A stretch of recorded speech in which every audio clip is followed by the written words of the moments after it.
Magandang araw sa inyo lahat mga kamusta no? So welcome back sa ating panibagong vlog.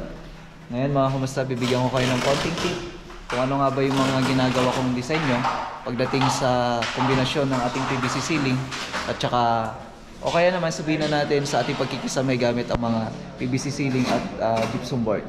So dito sa parte na to, ayan so napakaluwang na itong area.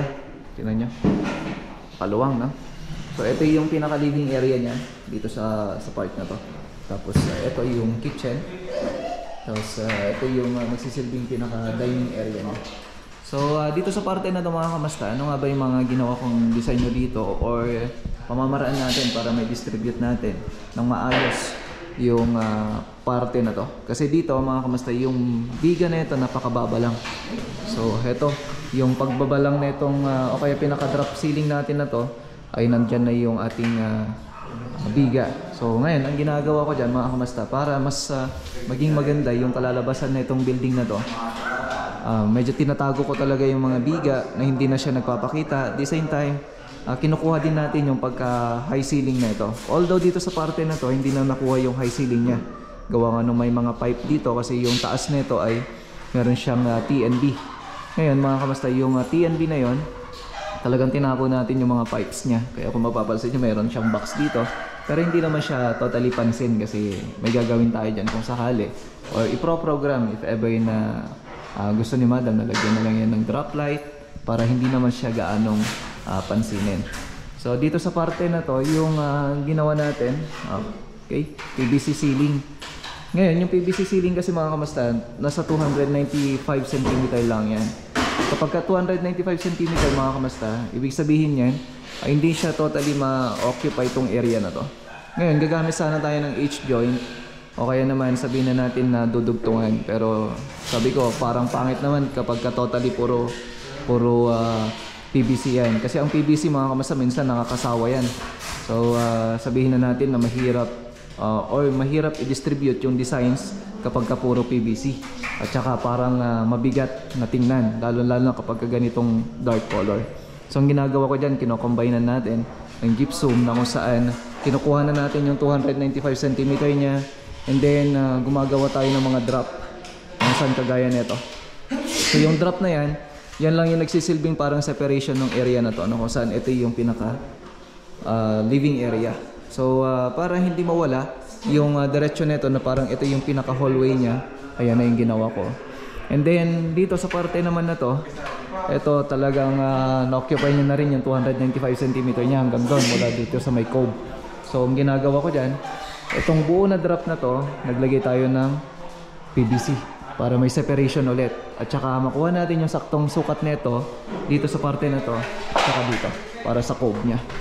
So yung cove natin dito sa parte na to nasa 18 cm mga kamasta. So yun yung drop niya. Tapos yung kanyang mga cove ay nasa 35 cm. So yun yung ginawa ko dyan. Halos pinarehas ko na rin to. At saka yung isa pa dyan, yung tuwid ng bawat tapat nito dapat tuwid na tuwid mga kamasta, no? Para hindi siya nawawala sa linya. Kasi importante para sa atin na dapat yan, lahat ng mga kinakabit natin ay tuwid. Although sabihin na natin, meron siyang counting diferensya, at least counting lang. Okay? So dito wala na yung biga niya. Halos wala na yung biga, di ba? Kasi ayan, sabi ko nga may biga yan. So ibig sabihin may cross na biga to, ganun din to. So lahat yan tinago na natin. Wala kang makikitang biga dito. Kaya kung mapapansin, at living area, diretso na siya hanggang dito sa may paglalagyan ng TV console if ever. Kaya nga dire-diretso, di ba? So wala kang makikitang biga. So yan ang kagandahan niya. Kaya yung paglalagyan natin ng mga frames niyan, diretso na rin. Kasi eto halos ang area pa lang nito nasa 20 or 30 square meter na tong parte na to. So napakaluwang mga kamasta, no? Ngayon, ito, yung gypsum board na ginagamit namin dito, 9mm. At talagang kinuha na lang natin yung saktong disenyo na lang niya. So simple lang, sabi ko nga, wala nang gaanong mga disenyo yan.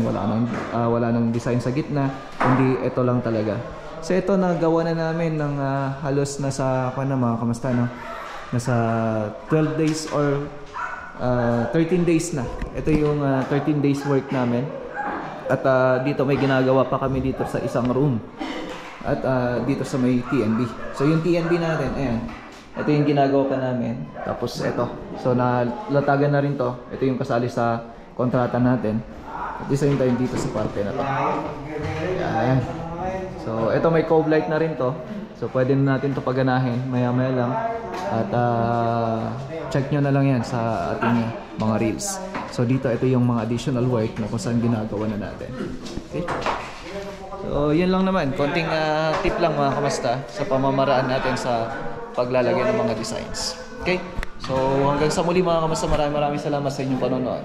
God bless everyone. Bye!